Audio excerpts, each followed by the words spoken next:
بسم اللہ الرحمن الرحیم۔ اگر وہ آن پہنچی تو ستارہ کو یوں اپنائیت سے میرے ساتھ نتھی دیکھ کر کیا محسوس کرے گی، یہ سوال مسلسل میرے ذہن میں چبھ رہا تھا، لیکن پھر میں نے اپنے آپ کو تسلی دی کہ ہنی سے ابھی کوئی ایسا تعلق کے خاطر تو استوار نہیں ہوا تھا کہ وہ رقابت محسوس کرنے لگتی۔ ویسے بھی وہ پختہ ذہن کی لڑکی تھی، اس سے کوئی عہد و پیمان نہیں ہوا تھا۔ امید تو یہی تھی کہ وہ اس انداز میں نہیں سوچے گی۔ امید تو خیر کچھ دن پہلے تک مجھے ستارہ سے بھی نہیں تھی کہ وہ لاشعوری طور پر میرے بارے میں ایک خفیف سے احساس ملکیت کا شکار ہو جائے گی۔ ہمارے مراسم کی نوعیت خواہ کچھ بھی تھی، لیکن اسے معلوم تھا کہ ہمارے راستے کم از کم فی الحال تو الگ الگ ہی ہیں، اور مستقبل قریب میں بھی ان کے ایک ہونے کے کوئی آثار نہیں۔ بہرحال وہ اچھی لڑکی تھی، میرے دل میں اس کے لیے اپنائیت تھی، اس کا ہاتھ جھٹکنے کا میں سوچ بھی نہیں سکتا تھا۔ ستارہ کا جلملاتا لبادہ کندھوں تک پہنچنے سے پہلے ختم ہو چکا تھا، اور صرف دو سیاہ ریشمی ڈوریوں کے سہارے کندھوں سے لٹکا ہوا تھا۔ جب کوئی مڑ کر اس کی طرف دیکھتا تھا تو میں فیصلہ نہیں کر پاتا تھا کہ وہ ستارہ کا چہرہ تاک رہا ہے یا ان ڈوریوں کی گرہیں دیکھ رہا ہے، اور بیشتر مرد اپنی بیویوں یا ساتھی عورتوں کی موجودگی کے باوجود مڑ مڑ کر اس کی طرف دیکھنے سے باز نہیں آ رہے تھے۔ ستارہ کے ساتھ ساتھ وہ میرا بھی جائزہ ضرور لیتے تھے، شاید دیکھتے تھے کہ یہ چلتی پھرتی قیامت کس کے گلے کا ہار ہے۔ ستارہ اس وقت خوشبوؤں اور حرارت حیات کا منبع تھی۔ اس کے سراپا کی کشش تو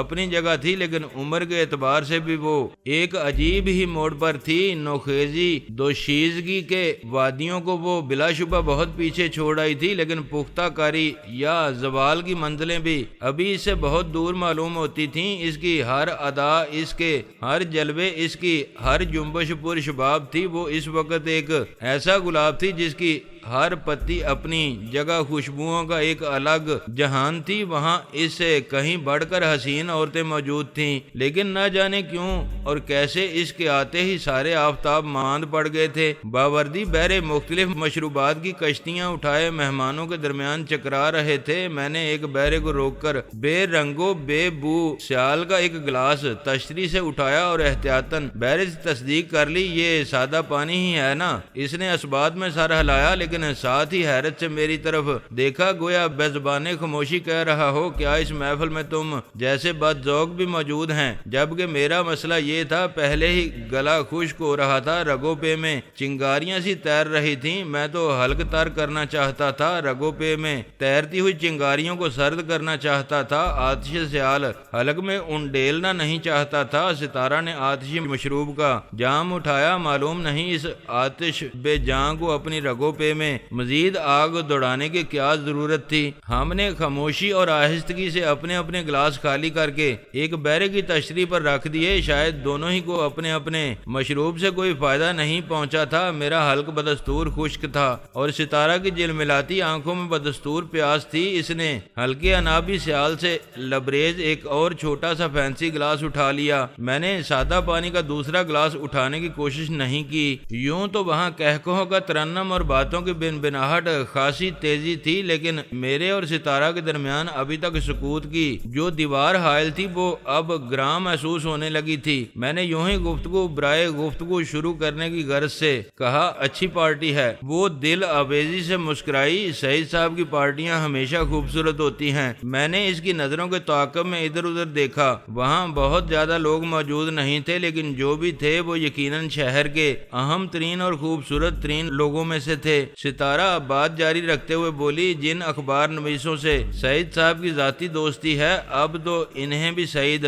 صاحب نے اپنی غیر رسمی پارٹیوں میں مدعو کرنا چھوڑ دیا ہے۔ وہ کیوں؟ میں نے مہمانوں کا جائزہ لیتے ہوئے پوچھا۔ جتنے مہمان مجھے نظر آ رہے تھے ان میں سے نہ تو کسی کے پاس کیمرہ تھا اور نہ ہی شکل و صورت یا حرکات و سکنات سے کسی پر اخبار نویس ہونے کا شبہ ہو رہا تھا۔ جن چیزوں کی سعید صاحب پبلسٹی کرانا چاہتے ہیں ان کی تو مفت پبلسٹی پبلسٹی ہوتی نہیں، اس کے لیے انہیں اشتہارات دینے پڑتے ہیں۔ ان پارٹیوں کی وہ بالکل پبلسٹی نہیں چاہتے، لیکن ان میں کوئی فوٹوگرافر یا رپورٹر آ جائے تو اگلے دن بڑی بڑی رنگین تصویروں کے ساتھ گاز پر لمبی رپورٹ آ جاتی ہے، اور کبھی کبھی آف دی ریکارڈ باتیں بھی۔ اس لیے سعید صاحب نے انداز کچھ بدل دیا ہے، ستارہ نے وضاحت کی اور اپنا گلاس ہونٹوں سے لگا لیا۔ چھوٹا سا گھونٹ بھر کر وہ دوبارہ بولی تو اس کی آواز میں خمار کا نہایت ہلکا سا رنگ تھا۔ کیا تمہیں مصروفیات ابھی تک کم نہیں ہوئی؟ نہیں، میں نے اختصار سے جواب دیا۔ کب کم ہوں گی؟ اس نے سرگوشی کی۔ کہہ نہیں سکتا، تمہیں معلوم ہے میری مصروفیات اتنی مختلف النوع ہیں کہ ان کے بارے میں کوئی پیش گوئی نہیں کی جا سکتی، میں نے بھی دھیمے لہجے میں کہا۔ اور نہ ہی تمہارے بارے میں کوئی پیش گوئی کی جا سکتی ہے، وہ مسکراتے ہوئے بولی۔ شاید یہ بھی صحیح ہے، میں نے مبہم لہجے میں کہا، لیکن میں تمہارے بغیر خود کو بہت تنہا محسوس کرنے لگی ہوں۔ ایک دنیا میری نوازشات کو ترستی ہے اور میں تمہاری نوازشات کو، اور عجیب بات یہ ہے کہ میں شو بزنس کی تمام مصلحتوں اور روایتوں کو نظر انداز کرتے ہوئے اپنی اس کمزوری کا اظہار بھی کر رہی ہوں۔ وہ مجھ سے جڑی کھڑی تھی، لیکن اس کی آواز گویا دور سے آ رہی تھی۔ عنایت اور محبت ہے تمہاری، میں تمہاری دوستی کا قدردان ہوں، میں نے خلوص سے کہا، لیکن تم کچھ رسمی سے نہیں ہوگے، نپے تلے اور منتخب الفاظ بولنے والے۔ اس نے میری آنکھوں میں جھانکا۔ میں تو اپنے آپ میں کوئی تبدیلی محسوس نہیں کرتا، میں نے کہا۔ بہرحال اس نے قدرے بے پرواہی کے اظہار کے لیے گردن کو نہایت خفیف سا جھٹکا دیا۔ اس کے کانوں میں جھولتے ہوئے ہیرے کے آویزے جل ملا کر رہ گئے۔ پہلے تم 4-6 دن میں ملنے کے لیے آ جایا کرتے تھے تو زندگی بڑی دلچسپ سی محسوس ہوتی تھی، اب کچھ سمجھ میں نہیں آتا کہ میں کیا کر رہی ہوں، کیوں کر رہی ہوں، کس کے لیے کر رہی ہوں۔ اب شاید میں ویسی عورت بھی نہیں رہی جس کی دلچسپیوں کے محور و مرکز آئے دن حسب سہولت اور حسب ضرورت بدل جاتے ہیں۔ میں خاموش رہا، حالانکہ میں کچھ نہ کچھ کہنا ضرور چاہتا تھا، دوستی، تسلی اور اخلاص کی کوئی بات، مگر جانے کیوں مجھے مناسب لفظوں کے انتخاب میں دشواری پیش آ رہی تھی، اور اسی لمحے ایک بار پھر مجھے ہنی کا بھی خیال آ گیا تھا، جانے وہ کیوں نہیں آئی تھی۔ ایک لمحے کے لیے شاید میں ستارہ سے کہیں دور پہنچ گیا تھا۔ تمہیں کسی کا انتظار ہے؟ اس نے ہولے سے میرا بازو ہلایا تو میں چونکا۔ نہیں، مجھے کسی کا انتظار نہیں، میں نے غیر ارادی طور پر کہا، حالانکہ میں اسے سچ بتا دینا چاہتا تھا کہ مجھے ہنی کا انتظار ہے۔ اس کا مشاہدہ غضب کا تھا، اس نے میری آنکھوں میں انتظار پڑھ لیا تھا۔ اس نے میرے جواب کا پوسٹ مارٹم نہیں کیا، میرے لفظوں کی سچائی کو چیلنج نہیں کیا، شاید اس لیے بھی کہ اسے اس کی مہلت بھی نہیں ملی۔ بہت سے مرد اور عورتیں ہمارے پاس آن کھڑی ہوئی تھیں، ستارہ مجھ سے زیادہ لوگوں کو جانتی تھی، وہ ان سے میرا تعارف کرانے لگی۔ وہ سبھی مشہور گھرانوں کے افراد تھے یا پھر خود مشہور تھے، کوئی کسی سرمایہ دار خاندان سے تھا، کوئی ڈائریکٹر، کوئی پروڈیوسر اور کوئی ہیرو یا ہیروئن، اور حیرت کی بات یہ تھی کہ تقریباً سبھی مجھے غائبانہ طور پر جانتے تھے۔ بیشتر کے ہاتھوں میں ڈرنکس تھیں، شوخ جملوں کے تبادلے ہونے لگے، پرتکلف سے کہے ابھرنے لگے، لیکن پھر دھیرے دھیرے جیسا کہ اس قسم کی پارٹیوں میں ہوتا ہے، سبھی ادھر ادھر بکھرنے لگے۔ کوئی کسی اور کے ساتھ کسی گوشے کی طرف بڑھ گیا، کسی کو کسی نے آواز دے لی، اور کوئی محض مینرزم کا مظاہرہ کرتے ہوئے کسی طرف کو کھسک گیا۔ ایک بار پھر ہم دونوں ہی وہاں کھڑے رہ گئے۔ میں نے محسوس کیا کہ لوگوں کی موجودگی میں ستارہ نے کچھ اور احتیاط سے میرا بازو تھام لیا تھا، جیسے اسے اندیشہ ہو کہ چھوٹے سے ہجوم میں سے کوئی اس کی متاع عزیز کو اچک کر لے جائے گا۔ اس لمحے نہ جانے کیوں مجھے وہ زمانہ یاد آ گیا جب ستارہ خانہ بدوش نوخیز لڑکی تھی، اور اپنی دانش میں اس نے مجھے بیوقوف بنانے اور میری کل پونجی رفتہ رفتہ ٹھگنے کے بعد نہایت صفاقی سے مجھے حکم سنایا تھا کہ آئندہ میں اس کے خیمے میں نہ آیا کروں۔ مجھ سے اس کی کوئی شناسائی نہیں رہی۔ اس وقت اس کا گرانڈیل باپ بھی اپنی پہلی جنگ عظیم کے زمانے کی بندوق اٹھائے پاس ہی کھڑا تھا۔ حیرت کی بات یہ تھی کہ نوخیزی اور کم سینی کے زمانے میں، جبکہ انسان کا دل ویسے ہی بڑا ملائم اور محبتوں کا متلاشی ہوتا ہے، اور جبکہ ستارہ نے زیادہ دنیا بھی نہیں دیکھی تھی، اس وقت وہ اتنی شفاق اور پل بھر میں بدل جانے والی تھی، اسے خود پر اتنا قابو تھا، اور اب جبکہ وہ میرے خیال میں گرگے بارہیں دیدہ بن چکی تھی، اس کے دل میں کیسے نازک جذبے کومپلوں کی طرح سر اٹھانے لگے تھے۔ انسان بھی بس عجیب ہی گورکھ دھندا ہے، متضاد صفات کا مجموعہ۔ میں نے اس بھولے بسرے دور کی دھندلی دھندلی یادوں کو ذہن سے جھٹکا اور ستارہ کی آنکھوں میں جھانکتے ہوئے مسکرا کر کہا، اداس کرنے والی اور احساس تنہائی کو بڑھانے والی باتیں چھوڑو اور یہ بتاؤ آج کل مصروف کتنی ہو، کتنی فلمیں ہیں تمہارے پاس؟ مصروف تو بہت ہوں، لیکن تمام تر مصروفیتوں میں سے تمہارے انتظار کی گنجائش نکال ہی لیتی ہوں۔ وہ سر اٹھا کر میری طرف دیکھتے ہوئے مسکرائی۔ اس نے دوسرا گلاس خالی کر دیا تھا اور اس کی آنکھوں میں معمول سے زیادہ نمی کی تہ جلملا رہی تھی۔ پھر وہ جیسے دل ہی دل میں گنتی کرتے ہوئے بولی، تمہاری 2 فلموں کے علاوہ اس وقت میرے پاس 13-14 فلمیں ہیں۔ بہت خوب، میں نے کہا، پھر تو واقعی اچھی خاصی مصروفیت ہوگی۔ ہاں، ان ہیروینوں سے زیادہ مصروفیت ہے جن کے پاس اس وقت 50-50 60-60 فلمیں ہیں، کیونکہ ایک تو میری ساری فلمیں سیٹ پر ہیں، سب کی شوٹنگ زور و شور سے چل رہی ہے، اور میں ایسی ہی فلموں کو ترجیح دیتی ہوں جن کے مقررہ شیڈول میں مکمل ہو جانے کی امید دکھائی دے رہی ہو۔ میرے زیادہ مصروف رہنے کی دوسری وجہ یہ ہے کہ میں اپنے کیریئر کو بہت سنجیدگی سے لے رہی ہوں، بہت محنت کر رہی ہوں، ہر سیٹ پر وقت پر پہنچتی ہوں، بلکہ اس وجہ سے میرا بہت وقت ضائع ہوتا ہے کیونکہ میرے سوا کوئی بھی وقت پر نہیں پہنچتا۔ لیکن یہ عادت تمہیں بہت فائدہ پہنچائے گی۔ میں نے خیال ظاہر کیا۔ پہنچائے گی نہیں بلکہ پہنچا رہی ہے، اس نے تسلیم کیا۔ فی الحال تو میرا کچھ زیادہ وقت کا ضیاع ہو رہا ہے، لیکن میری ایک ساکھ بن چکی ہے۔ اس چھوٹی سی بات سے ہدایت کاروں کے رویے میں میرے لیے بڑا احترام پیدا ہو گیا ہے۔ اگر آدمی باقی کچھ اصول لے کر چلے تو پھر وہ بہت زیادہ فلمیں نہیں کر سکتا۔ میں نے کہا، میرے پاس فلمیں کم ہونے کی ایک وجہ یہ بھی ہے کہ میں بہت بڑی ہیروین نہ ہونے کے باوجود ابتدا ہی سے انتخاب پسند رہی ہوں۔ وہ بڑی طمانینت سے مسکرائی۔ میں آنکھیں بند کر کے فلمیں سائن نہیں کرتی۔ فلمیں میرے پاس آتی تو بہت ہیں، لیکن موضوع جاننے کے بعد میں بیشتر کو انکار کر دیتی ہوں، اور میری شان بے نیازی پر سرمایہ کاروں اور ہدایت کاروں کو بڑی حیرت ہوتی ہے۔ کیا تم صرف لوگوں کو حیران کرنے کے لیے فلم انڈسٹری میں آئی ہو؟ میں نے مسکراتے ہوئے پوچھا۔ نہیں، میں روپیہ کمانے بھی آئی ہوں، لیکن اس کے ساتھ ساتھ میں بہت بڑی اداکارہ کے طور پر بھی معروف ہونا چاہتی ہوں۔ تم تو کامیاب اداکاری اور بڑی اداکارہ کے درمیان فرق کو سمجھتے ہو نا؟ بہت اچھی طرح، میں نے جواب دیا، اور مجھے یقین ہے کہ میری یہ 13-14 فلمیں مجھے ایک بڑی اداکارہ کے طور پر تسلیم کروا لیں گی۔ اس کے لہجے میں اعتماد اور طمانینت تھی۔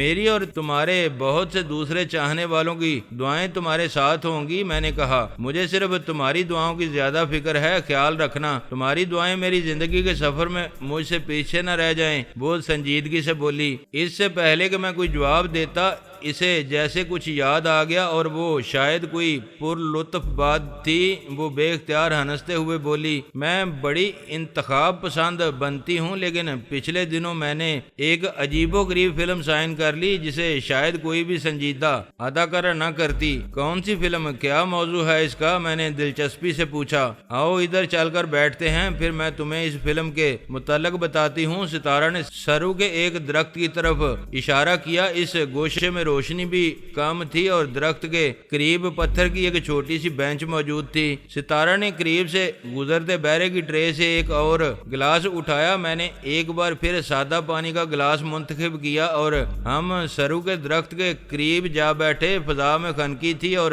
ماحول بے حد خوبصورت تھا۔ آسمان پر چاند بھی موجود تھا اور خوبصورت ماحول کے ماتھے کا جھومر بنا ہوا تھا۔ ستارہ نے جھرجھری سی لے کر آسمان کی طرف دیکھتے ہوئے کہا، سب کچھ کتنا رومانٹک لگ رہا ہے، سوائے تمہارے۔ تم آج تک میری سمجھ میں نہیں آ سکے۔ کبھی تو تم اتنے رومانٹک اور افسانوی لگتے ہو کہ اس دنیا سے تمہارا کوئی ناتا ہی نظر نہیں آتا۔ خوابوں کے آدمی معلوم ہوتے ہو اور کبھی اتنے پتھریلے کے چھونے کی ہمت نہیں پڑتی۔ تم ابھی مجھ کو سمجھنے میں وقت ضائع مت کرو، ابھی تو زندگی پڑی ہے، رفتہ رفتہ میں خود بخود تمہاری سمجھ میں آ جاؤں گا۔ میں نے گویا اسے تسلی دی۔ یہ تمہارا خیال ہے نا کہ زندگی بہت طویل ہے، یقین کرو یہ تو ایک خواب کی طرح بیت جائے گی۔ بستر مرگ پر ہم بڑی حیرت سے سوچیں گے، بس یہ تھی زندگی۔ تم یہی دیکھ لو کہ اب تک جتنے برس بیت گئے ہیں، کیا وہ خواب معلوم نہیں ہوتے؟ ساری باتیں، ساری یادیں خواب ہو چکی ہیں، یہ ہمارے حق میں بہتر ہی ہے۔ میں نے جلدی سے کہا۔ اس کی باتوں نے ایک ثانیہ کے لیے میرے اعصاب میں خوف کی لہر سی دوڑا دی تھی۔ اس نے ایک گھونٹ بھرا اور میں نے اسے اس موضوع سے ہٹانے کے لیے کہا، تم مجھے اس فلم کے بارے میں بتا رہی تھی۔ ہاں، وہ ایک بار پھر مترنم انداز میں ہنسی اور میرے دل کے آنگن میں گویا نقرئی گھنٹیاں بج اٹھیں۔ گلاس بینچ پر رکھ کر اس نے اپنے خوبصورت بیگ سے امپورٹڈ سگریٹ کا پیکٹ نکالا اور ایک سگریٹ نکال کر اپنے خوبصورت ہونٹوں میں دبا لی۔ میں نے طلائی لائٹر نکال کر اس کی سگریٹ کو شعلہ دکھایا۔ زرد روشنی میں ایک لمحے کے لیے چمک اٹھنے والا اس کا بنا سنورا چہرہ مجھے کسی مصری شہزادی سے مشابہ نظر آیا۔ تم واقعی عجیب آدمی ہو، وہ ایک طویل کاش لے کر دھواں میرے چہرے پر چھوڑتے ہوئے بولی۔ سگریٹ نہیں پیتے مگر لائٹر رکھتے ہو۔ میں نے اسے نہیں بتایا کہ وہ محض لائٹر نہیں ہے۔ مجھے خاموش پا کر وہ بولی، میں تمہیں اس فلم کے متعلق بتا رہی تھی جو میں مذاق میں سائن کر بیٹھی ہوں۔ اس کا نام جنگل گرل ہے۔ اوہ، مجھے یاد آیا، اس کے متعلق تو میں اخباروں میں پڑھ چکا ہوں۔ اس کی تو شاید شوٹنگ شروع ہو چکی ہے۔ میں نے کہا، مگر مجھے یہ نہیں معلوم تھا کہ اس کی ہیروئن تم ہو۔ ہاں، ہیروئن میں ہوں اور شوٹنگ خوب زور و شور سے جاری ہے۔ ڈائریکٹر کا اعلان ہے کہ وہ اسے 3 مہینے میں ختم کر کے چھوڑے گا۔ راہیل صاحب ہیں اس کے ڈائریکٹر، وہ بھی اس پارٹی میں موجود ہیں، اس نے بتایا۔ ایک لمحے کے توقف سے وہ بولی، ہالی ووڈ اور یورپ کی فلم ٹریڈ میں جو رجحانات چلتے ہیں وہ 4-5 سال بعد انڈیا میں پہنچتے ہیں اور وہاں سے 1-8 سال بعد ہمارے ہاں پہنچ جاتے ہیں۔ ٹارزن ٹائپ کے کرداروں والی فلم کسی زمانے میں صرف بچوں کے لیے بنتی تھی، مگر تھوڑے سے رد و بدل کے بعد پچھلے دنوں ہالی ووڈ اور یورپ میں دوبارہ ان کا سیلاب آیا تھا اور اس بار ان میں بچوں سے زیادہ بڑوں نے دلچسپی لی تھی، کیونکہ ان میں کسی نہ کسی قبائلی سردار کی شعلہ و جوالا اور فتنہ خیز قسم کی بیٹی ضرور موجود ہوتی تھی جو عموماً ٹارزن کی محبوبہ ہوتی تھی، اور وہ چیتے کی نہیں بلکہ چیتے کے بچے کی کھال پہن کر ناظرین کے دلوں پر بجلیاں گراتی پھرتی تھی اور ٹارزن کے دوش بدوش کشتوں کے پشتے لگاتی تھی۔ میں نے لقمہ دیا۔ بالکل وہ ہنسی۔ دنیا بھر میں اس قسم کی فلموں کا رجحان ختم ہونے کے بعد اب ہمارے ہاں قدم رکھ رہا ہے۔ راہیل صاحب اس کی ابتدا کر رہے ہیں، وہ ہنگامی انداز میں فلم بنا رہے ہیں اور مجھے یقین ہے وہ 3 ماہ میں اسے مکمل کر کے چھوڑیں گے۔ تو تم اس میں جنگل گرل ہو؟ میں نے مسکراتے ہوئے پوچھا۔ ہاں، میں بھی بچپن میں انتقال کر جانے والے کسی چیتے کی کھال پہن کر ادھر ادھر درختوں پر جھولتی پھروں گی، اور جس حد تک سینسر بورڈ اجازت دے گا اس حد تک فلم بینوں کے دلوں پر جلووں کی بجلیاں گراؤں گی۔ وہ مخمور سے انداز میں مسکرائی۔ یہ تو واقعی تمہاری فلموں کی قطار میں ایک مختلف قسم کی فلم ہوگی، میں نے کہا۔ راہیل صاحب ہاتھ دھو کر میرے پیچھے پڑ گئے تھے۔ ان کا کہنا تھا جنگل گرل کے تصور پر میرے علاوہ کوئی لڑکی پوری نہیں اترتی۔ ان کے خیال میں اس رول کے لیے لڑکی نہ تو بعض فلموں کی ہیروئنوں کی طرح بھاری برکم ہونی چاہیے اور نہ ہی پستہ قد یا نازک اندام، بلکہ ان سب کے بیچ کی کوئی چیز ہونی چاہیے۔ اس کے خد و خال، چہرے مہرے اور جسمانی ساخت سے بیک وقت نزاکت اور مضبوطی کا اظہار ہونا چاہیے، اور اس کی حرکات و سکنات میں چیتے کی سی لچک اور پھرتی نظر آنی چاہیے، اور نہ جانے کیوں کر انہیں یہ سب خصوصیات صرف مجھ میں مجتمع نظر آ رہی تھیں۔ خیر، ان کے انتخاب سے تو اختلاف نہیں کیا جا سکتا۔ میں نے ایک نظر اسے سرتاپا دیکھتے ہوئے کہا، لیکن مجھے یہ جان کر حیرت ہو رہی ہے کہ ہمارے ہدایت کار ہیروئنوں وغیرہ کے انتخاب میں اس قدر تردد بھی کرنے لگے ہیں، اتنی باریک بینی سے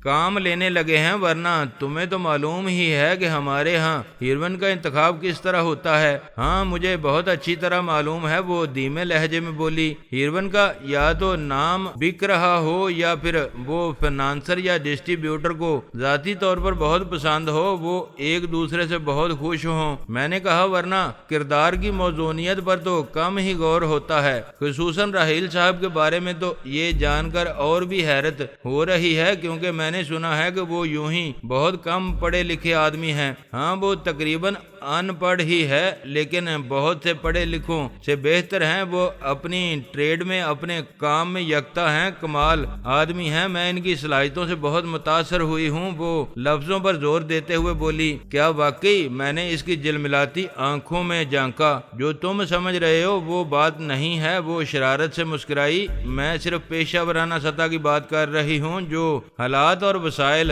ہمارے ہاں میسر ہیں، ان میں وہ شخص جس طرح کام کرتا ہے اسے دیکھ کر حیرت ہوتی ہے۔ وہ ترقی یافتہ ملکوں کے ڈائریکٹرز کی طرح چھوٹی چھوٹی باتوں کے لیے تردد کرتا ہے، ہر تعلق وابستگی اور ذاتی پسند و ناپسند سے بالا تر ہو کر کاسٹ کا انتخاب کرتا ہے، اور چھوٹے سے چھوٹے کردار میں موزوں ترین اداکار کو لانے کی کوشش کرتا ہے، خواہ اس کے لیے کتنی ہی دشواری اٹھانی پڑے۔ بہت خوب، میں نے کہا، لیکن ہماری انڈسٹری کا امیج ایسا بن چکا ہے کہ اچھے آدمیوں کی اچھی باتوں کو بھی نہ تو نوٹ کیا جاتا ہے اور نہ کوئی انہیں سراہتا ہے۔ بالکل۔ وہ سگریٹ کا ہلکا سا کش لے کر بولی، راحیل صاحب کی خوبیوں پر بھی شاذ و نادر ہی کسی کی نظر جاتی ہے۔ یہ انہی کا کام تھا کہ انہوں نے مجھے اس فلم کے لیے سائن کر لیا۔ تم خود سوچو کہ میں درختوں کی شاخیں پکڑ کر ادھر سے ادھر جھولتی ہوئی کیسی لگوں گی، لیکن راحیل صاحب کا کہنا ہے کہ وہ اس کردار کو بھی یادگار بنا دیں گے۔ ان کے ساتھ کام کرتے ہوئے مجھے کچھ یقین ہونے لگا ہے، شاید وہ واقعی ایسا کر دیں گے۔ فلم کے معاملات میں بہت منج گئی تھی۔ میں نے پانی کا ایک گھونٹ بھرا اور خاموشی سے اس کی طرف دیکھتا رہا۔ باتوں میں لگ کر میری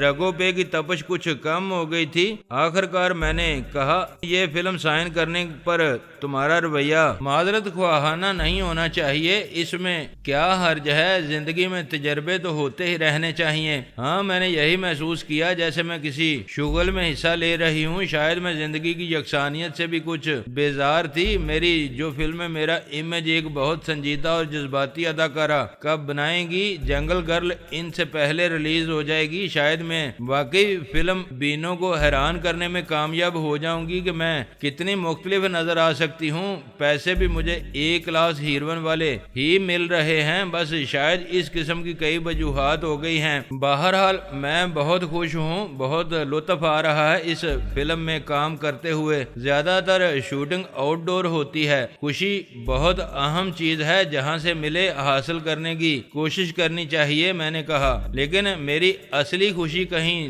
دور، بہت دور ہے، اور مجھے یہ بھی نہیں معلوم کہ وہ کیا ہے اور کہاں ہے۔ اس کی آنکھیں ایک لمحے کے لیے تقریباً بند ہو گئیں اور لہجہ خوابیدہ سا ہو گیا۔ پھر اس نے جیسے چونک کر اپنے قریب رکھا ہوا گلاس اٹھا کر آخری جرعہ حلق میں انڈیلا اور خالی گلاس میری طرف بڑھاتے ہوئے بولی، تم بہت بڑے آدمی ہو، لیکن چونکہ میرے دوست ہو اس لیے یہ بات حفظ مراتب کے خلاف نہیں ہوگی اگر میں تم سے کہوں کہ پلیز مجھے ایک ڈرنک اور لا دو۔ تمہارے لیے کچھ لانے سے میری شان میں ہرگز کوئی فرق نہیں آئے گا۔ میں نے خالی گلاس اس کے ہاتھ سے لے کر دوسری طرف رکھتے ہوئے کہا، لیکن میں نہیں چاہتا تم اور پیو۔ آج تم پینے کی طرف اتنی مائل کیوں نظر آ رہی ہو؟ اس سے پہلے تو میں نے کبھی تمہیں اس طرح پیتے نہیں دیکھا۔ ابھی تمہیں یہاں آئے زیادہ دیر نہیں گزری اور یہ تمہارا تیسرا گلاس تھا۔ معلوم نہیں کیوں آج دل چاہ رہا ہے۔ وہ پالش میں چھپے ہوئے اپنے مخروطی ناخنوں کا جائزہ لیتے ہوئے بولی، بہت سی پینے اور بے خود ہو جانے کو دل چاہ رہا ہے۔ اس وقت میں وہیں ہلکورے لے رہی ہوں جہاں میں چاہتی تھی، لیکن میں اس سے کچھ آگے جانا چاہتی ہوں۔ میں جب یہاں آئی تو بہت اداس تھی، حالانکہ بظاہر تمہارا چہرہ خوشی سے دمک رہا تھا۔ میں نے کہا، ہاں، ایکٹنگ اسی کو کہتے ہیں۔ وہ میری طرف دیکھے بغیر بولی، اداسی کی کوئی وجہ؟ میں نے پوچھا۔ معلوم نہیں، اداسی بس ایک خودرو پودے کی طرح اندر کہیں سے خود بخود پھوٹی تھی اور زہر کی طرح رگوں پہ میں پھیل گئی تھی۔ وہ قدرے مزمل انداز میں مسکراتے ہوئے بولی، ہوتا ہے، کبھی کبھی ایسا بھی ہوتا ہے، سب کے ساتھ ہوتا ہے۔ میں نے اس کا کندھا تھپکتے ہوئے کہا، پھر میں نے گلاس کی طرف اشارہ کیا، لیکن اس کا علاج یہ نہیں، یہ بہت پرانی نصیحت ہے۔ وہ مربیانہ انداز میں مسکرائی، یہ شراب بھی تو بہت پرانا ہے جس کا نام شراب ہے، میں نے کہا، اور انسان کے درد اس سے بھی زیادہ پرانے ہیں۔ وہ سلگتی سگریٹ کا ٹوٹا ایک طرف اچھالتے ہوئے بولی،